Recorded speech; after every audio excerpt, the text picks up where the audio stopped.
ये मूवी है 300 जाबाज योद्धाओं के ऊपर जो सामने खड़े लाखों दुश्मन से भिड़ जाते हैं। आखिरी में जीतता कौन है ये देखने के लिए आपको मूवी पूरी देखनी होगी। तो मूवी की शुरुआत में हमें एक छोटा सा बच्चा दिखाया जाता है। उस बच्चे के पैदा होते ही उसकी जांच करी जाती है कि वो बच्चा फिजिकली ठीक तो है, कहीं वो कमजोर या अपंग तो नहीं, क्योंकि स्पार्टा में ऐसे बच्चों को योद्धा बनने की ट्रेनिंग नहीं दी जाती थी। लेकिन अच्छी बात ये थी कि वो बच्चा बिल्कुल ठीक था। जैसे ही वो बच्चा 7 साल का होता है उसकी एक योद्धा बनने की ट्रेनिंग स्टार्ट होती है, जिसके लिए उसे अपने परिवार से दूर रहकर अपने दर्द पर, अपने डर पर विजय पाकर एक योद्धा बनने की ट्रेनिंग स्टार्ट करनी होती है। स्पार्टा में सिर्फ एक ही बात सिखाई जाती थी कि अपने वतन के लिए जान देना सबसे फक्र की बात होती है। ट्रेनिंग के खत्म होने के बाद उन्हें इम्तिहान के लिए एकदम खतरनाक जगह पर भेजा जाता, जहाँ से बचना बहुत ही मुश्किल था। उस सर्द रात में इस वीरानी सी जगह पर उस बच्चे का सामना होता है एक खूंखार भेड़िए से। वो बच्चा अपने डर को भगाकर उस भेड़िए को मार डालता है और जब वो वापस लौटता है तो उसे स्पार्टा का राजा बना दिया जाता है। इस लड़के का नाम था लियोनाइडस।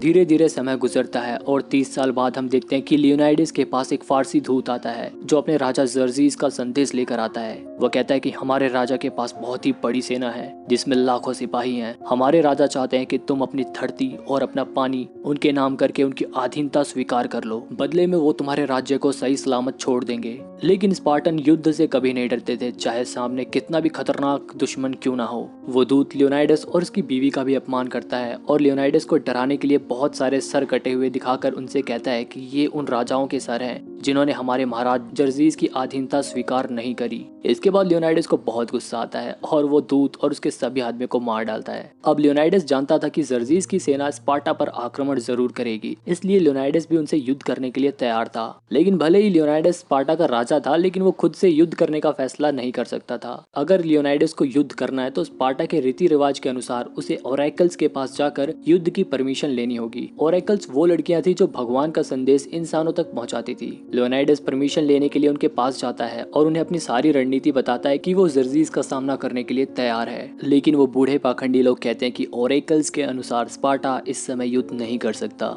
अगर तुम युद्ध पर गए तो पूरा स्पार्टा खत्म हो जाएगा, पूरा यूनान खतरे में आ जाएगा।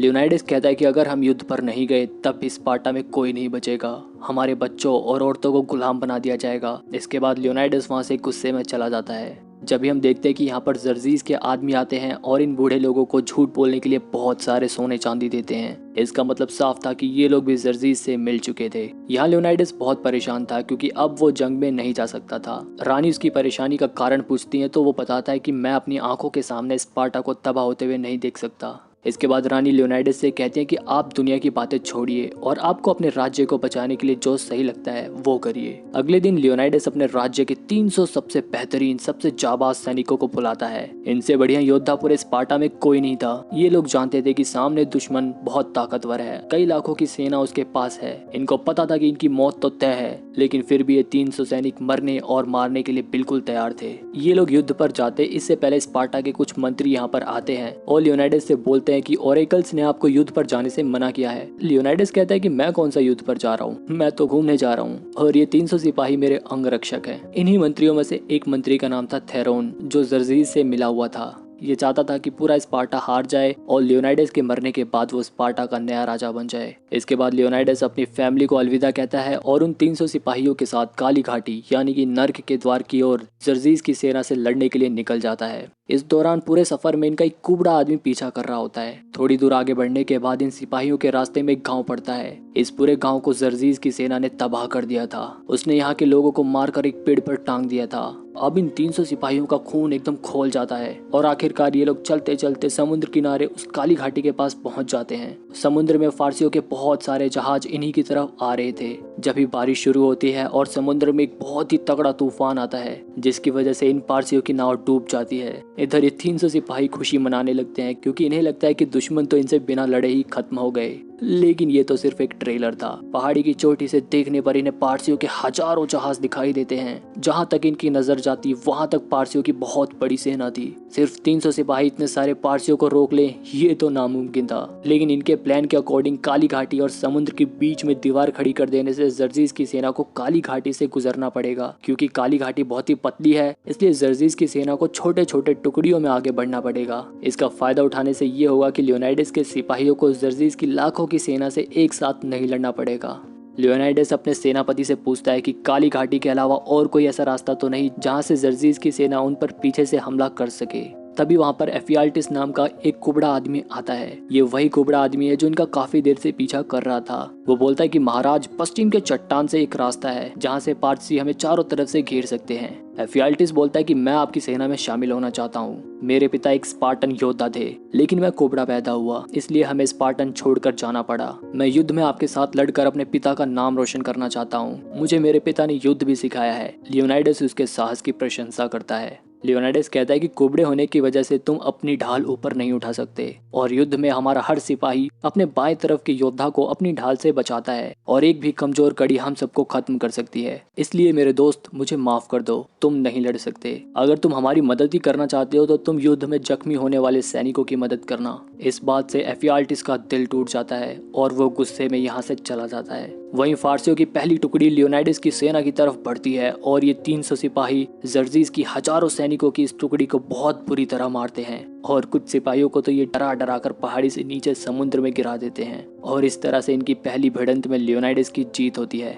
इसके बाद जर्जीस के सिपाही घोड़े से आते हैं और ये 300 सिपाही इनको बहुत ही बेरहमी से मारते हैं और उन्हें मार मार कर एक जगह पर इकट्ठा करके पहाड़ जैसी दीवार बनाते जाते हैं। पारसी इनके ऊपर तीर की बारिश करते हैं, लेकिन ये अपनी ढाल से उनके इस वार से भी बच जाते हैं। इसके बाद जर्जीस खुद लियोनाइडस से मिलने के लिए आता है और लियोनाइडस और उसके 300 सिपाहियों के बेमिसाल हौसले की तारीफ करता है। जर्जीस कहता है कि तुम मेरे सामने घुटने टेक दो और मेरे साथ मिल जाओ, इसके बाद मैं तुम्हें पूरे यूनान का राजा बना दूंगा। लियोनाइडस कहता है कि तुम्हारे आदमी को मारने के बाद मेरी जांघों में अकड़न आ गई है। इसके बाद जर्जीस गुस्से में यहाँ से चला जाता है और इस बार अपनी सबसे खतरनाक सिपाहियों की टुकड़ी को भेजता है जो खूनी दरिंदे थे। उनकी टुकड़ी में एक बड़ा सा आदमखोर भी था, लेकिन लियोनाइडस उस आदमखोर को अपनी तलवार का मजा चखा देता है। यहाँ पे 300 सिपाही कुछ आर्केडियन सैनिकों की मदद से इनकी बैंड बजा देते हैं। रात को लियोनाइडस अपने सिपाहियों की हौसला अफजाई करता है। अगली सुबह जर्जीस अपनी सेना के एक से एक खूंखार, खतरनाक और ताकतवर जानवरों को भेजता है, और जब ताकत से काम नहीं बनता तो जादूगरों का सहारा लेता है। स्पार्टन इन लोगों को भी मार डालते हैं, लेकिन आज की लड़ाई में स्पार्टन के सेनापति का बेटा भी मारा जाता है, इसलिए आज ये लोग अपनी जीत का जश्न नहीं मनाते।